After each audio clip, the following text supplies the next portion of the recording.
தமிழ்நாட்டில் மொத்தம் உள்ள 234 தொகுதிகளில் ஆட்சி அமைக்க 118 இடங்கள் தேவை என்ற நிலையில் எந்த கட்சிக்கும் தனி பெரும்பான்மை கிடைக்கவில்லை.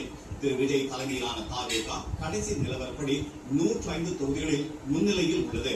சென்னை பெரம்பூர் மற்றும் திருச்சி கிழக்கு ஆகிய 2 தொகுதிகளிலும் திரு விஜய் முன்னிலை பெற்றுள்ளார். திமுக 59 தொகுதிகளில் தொடர்ந்து முன்னிலை வகித்து வருகிறது. இதன் மூலம் அக்கட்சி அதிக தொகுதிகளை வென்ற இரண்டாவது கட்சியாக திகழ்கிறது. திமுக கூட்டணியில் காங்கிரஸ் 4 தொகுதிகளிலும், IUML 2 தொகுதிகளிலும் முன்னிலையில் உள்ளன.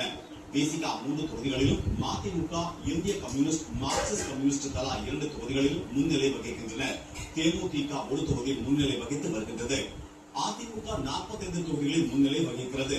அதன் கூட்டணி கட்சியான பாமக 5 தொகுதிகளிலும், மற்றொரு கூட்டணி கட்சியான பாஜக மற்றும் அமமுக தலா 1 தொகுதியில் முன்னிலை பெற்றுள்ளன.